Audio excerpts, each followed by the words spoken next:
राहिन्या ने कहा मम्मा स्नैक चाहिए। वैसे तो मैं हमेशा उसके लिए हेल्दियर ऑल्टरनेटिव्स बनाती हूँ, पर आज मैंने सोचा कि मार्केट लाइक कुछ बनाते हैं ताकि राहिन्या मार्केट वाला कुछ ना खाए। तो यहाँ पर मैंने लिया है दूध, ये 1/4 कप है, गुनगुना है। इसमें डाल रही हूँ मैं थोड़ी सी चीनी। अब चीनी को अच्छे से दूध में मिक्स कर लेंगे।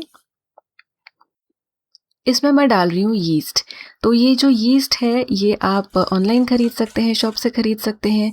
ज़्यादा क्वांटिटी में आ गया तो बचा हुआ ज़िप लॉक करके आप फ्रीज़र में रख दें एक डब्बे में डालकर।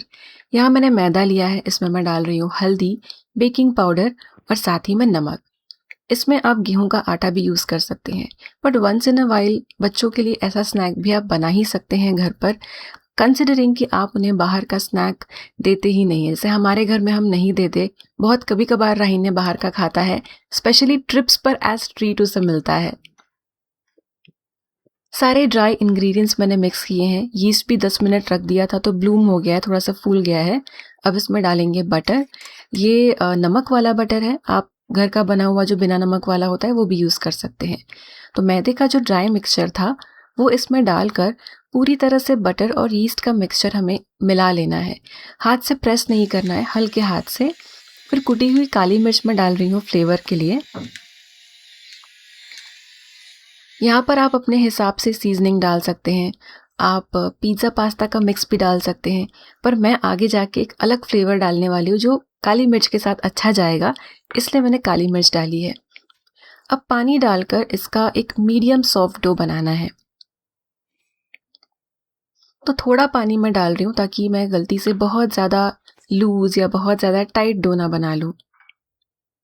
तो रेसिपी बहुत सिंपल है, बेकिंग वाली रेसिपी है, फ्राई नहीं करने वाली हूँ मैं कुछ, तो डीप फ्राइंग की तो बात ही नहीं आती है। जितना बटर यूज़ किया है बस उतना ही है इन सारी चीज़ों में, और एडिशनल नहीं आएगा। इस डो को अब 15-20 मिनट के लिए या आधे घंटे के लिए रेस्ट करना है। अवन को प्रीहीट कर रही हूँ मैं, OTG है ये, आप कन्वेक्शन माइक्रोवेव का कन्वेक्शन मोड भी यूज़ कर सकते हैं। मैदा रेस्ट करने के बाद थोड़ा सा मैं गूंद रही हूँ ताकि एकदम सॉफ्ट और स्मूथ हो जाए, और इसकी मैंने 2 बड़ी बड़ी लोइयाँ तोड़ ली है। अब जितना आपके पास बेलने की जगह है उसके हिसाब से आप लोई तोड़े। मैं डायरेक्ट काउंटर पर कर रही हूँ। अगर आप एक चकला बेलन यूज़ कर रहे हैं तो आपको छोटी छोटी लोइयाँ बनाकर बार बार ये स्टेप करना पड़ेगा। यहाँ पर मैंने पार्चमेंट पेपर रखा है, पर देखा जाए तो ये डो इतना चिपचिपा है नहीं, इतना नाजुक नहीं है, तो आप डायरेक्ट भी बेल ही पाएंगे। बट मैं पार्चमेंट पेपर रख रही हूँ ताकि और ज़्यादा इवननेस आ सके।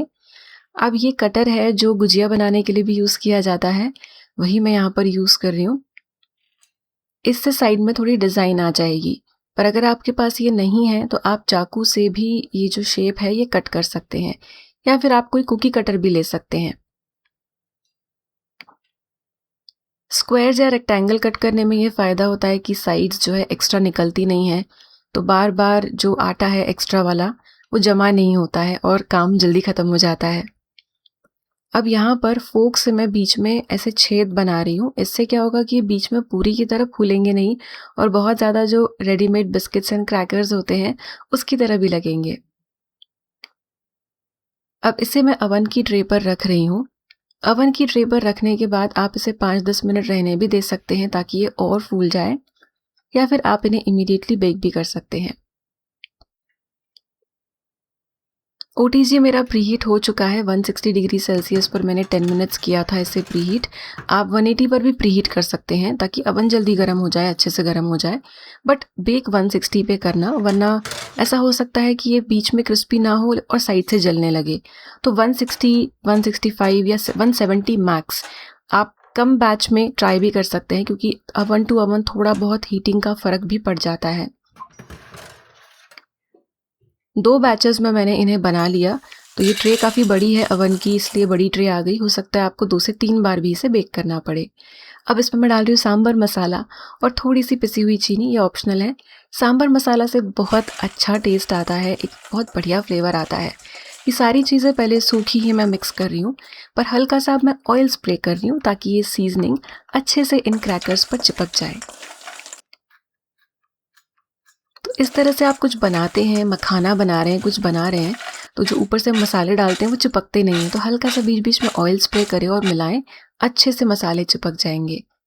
एकदम हल्का और खस्ता बना है, तो यीस्ट से एक बहुत ही अच्छा फ्लेवर आता है। बाहर के जो हम बिस्किट्स खाते हैं, बहुत सारे ऐसे स्वीट या स्वीट एंड सेवरी बिस्किट्स होते हैं जिनमें यीस्ट का यूज़ किया जाता है।